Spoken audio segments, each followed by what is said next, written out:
The New Asylums by PBS. So this week, it's week 5, and the assignment or the topic is The New Asylums.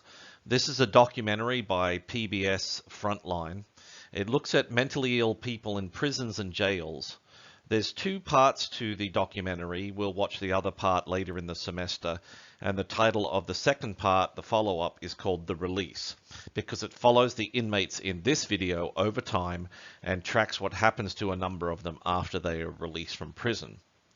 Of course, many of these individuals don't take their medications due to the side effects or other reasons, and a number of them end up back in prison. So while you're watching this documentary, and the first part of it titled The New Asylums, try to pick which of the main individuals in the documentary that you think will be successful and not return, and which do you think will not be successful and are likely to return to prison. It's an interesting challenge to see what traits you're identifying in the documentary to see who's going to have successful outcomes after they're released from prison. In the current documentary, The New Asylum, we really get the tone that is set. The tone is really set. It describes how prisons have become a de facto mental health system. And as it says in the notes taken directly from the PBS website, fewer than 55,000 Americans get their treatment or are housed in psychiatric hospitals. So these are not jails or prisons, but these are what used to be called asylums. So fewer than 55,000 people in the whole country are in these hospitals, and it's often short-term and sometimes voluntary. So these movies that you see in older movies, these hospitals that you see in older movies like One Flew Over the Cuckoo's Nest, don't really exist in that fashion anymore. A number of the people who were moved out of asylums or community health treatment centers due to the process of deinstitutionalization was simply moved back into jails and prisons.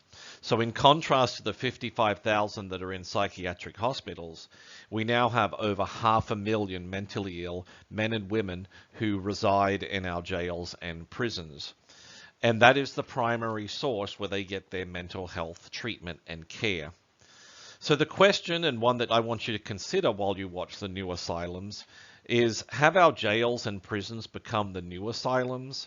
Is it a simple form and it's changed in terms of not being voluntary? The person cannot leave an asylum because they're now in jails and prison. This whole documentary takes place in the Ohio Department of Corrections. And this system has a very good reputation as being well organized, providing care, and being very well structured in terms of policies and programs. In the documentary, you'll meet Reginald Wilkinson, who was the director of the system at the time.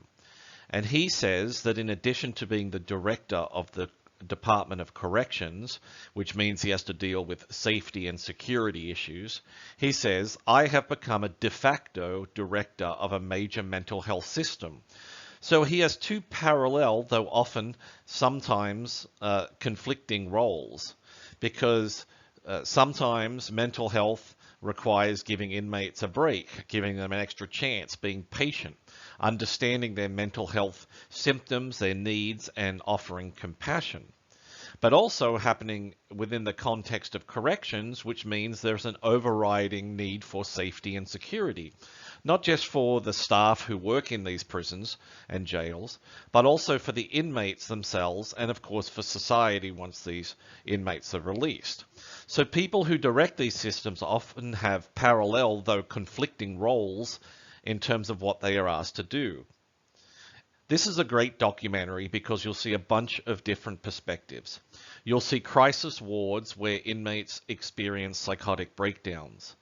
They may have to go in, the staff, and do a cell extraction where they physically force an inmate with a mental illness in crisis out of the cell, and they try to do so in a manner that does not injure the inmate and injure the staff. You'll also see less violent and volatile situations, such as individual stories. And you'll also see some treatment meetings, sometimes where the inmate is just behind the bars and the therapist is sitting on the other side. In this documentary, you'll see a very noisy public environment where there's not a lot of privacy. So the question in general for you to think about in relation to this class is this an appropriate form of treatment? What parts of this treatment do you think work? What parts do not work? And follow up, I'll have some questions that I'll post on Blackboard that relate to this movie. A final mention is that transcripts of the show, if you want to follow up, are available from this website.